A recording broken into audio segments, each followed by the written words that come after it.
బహుశా 400 శవాలు లేస్తే కానీ దేశం మొత్తం మీద ఒక చర్చ మొదలు కాలేదు.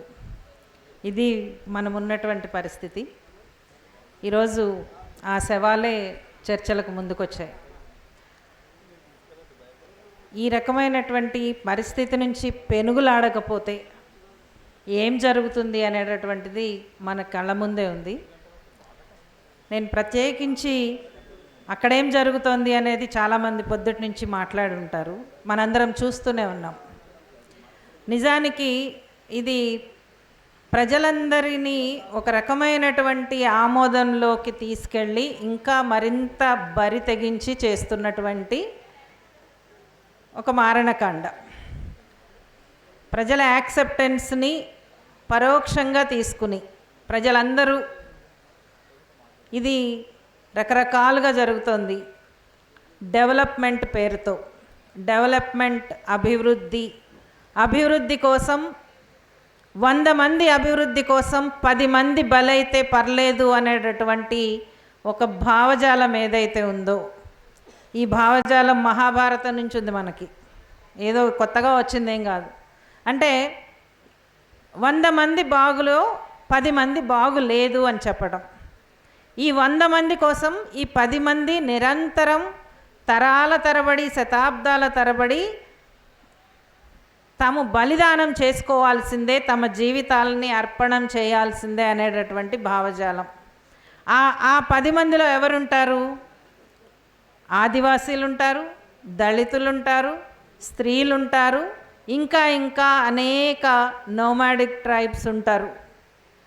సో శతాబ్దాల తరబడి ఈ బలిదానం జరుగుతూ ఉండాలి అనేటటువంటిది నిరంతరం రాసి పెడుతున్నటువంటి ఒక భావజాలం. దానికి అభివృద్ధి మంత్రం తోడైంది. ఈ అభివృద్ధి మంత్రంలో మన రోజువారీ జీవితం కూడా ఉంది.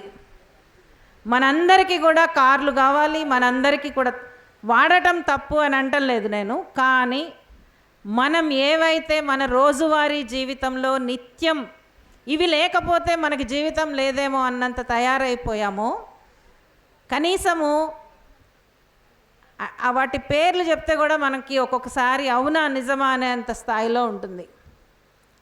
మనం వాడేటటువంటి పౌడర్ ఎక్కడి నుంచి వస్తుంది?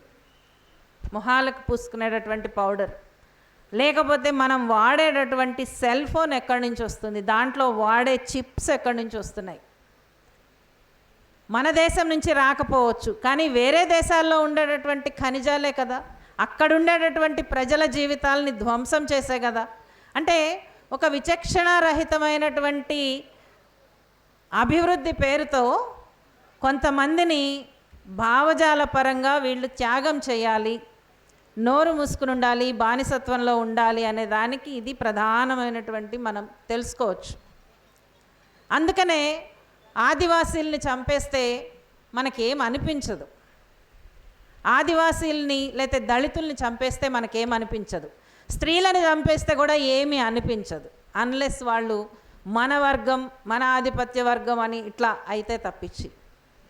చాలా రకాలైనటువంటి సమ్మతులు సమాజంలో తయారు చేసుకుని పనిచేస్తున్నటువంటి వ్యవస్థ ఇది. ఆ వ్యవస్థకి ఇప్పుడు రారాజులుగా ఉన్నటువంటి వాళ్ళు అనేక రకాలైనటువంటి మాటలు మాట్లాడుతున్నారు.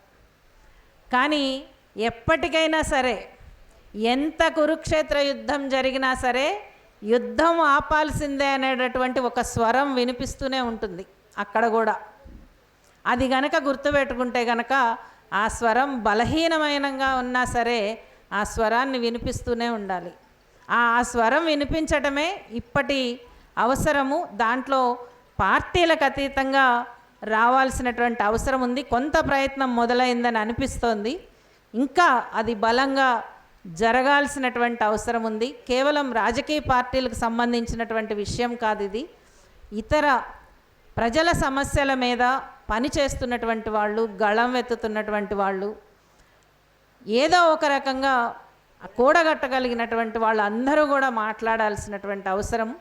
అది చిన్నగా అయినా సరే మొదలవుతున్నందుకు మనం సంతోషిస్తూ ఈ ప్రయత్నాన్ని మరింత విస్తృతం చేయాలి. ఆ విస్తృతం చేసేటటువంటి దాంట్లో భారత్ బచావో తీసుకున్నటువంటి దాన్ని అభినందిస్తూ మనం ఇవ్వాల్సినటువంటి నినాదం ఎప్పటికైనా సరే మనం అంతిమ యుద్ధాలని ఆపాలన్నా లేకపోతే అంతిమ సమానత్వాన్ని సాధించాలన్నా కానీ భిన్నత్వాన్ని గుర్తించాలి. సమాజంలో ఎన్ని భిన్నత్వాలు ఉన్నాయో అన్ని భిన్నత్వాలు ఈరోజు ముందుకు రావాలి.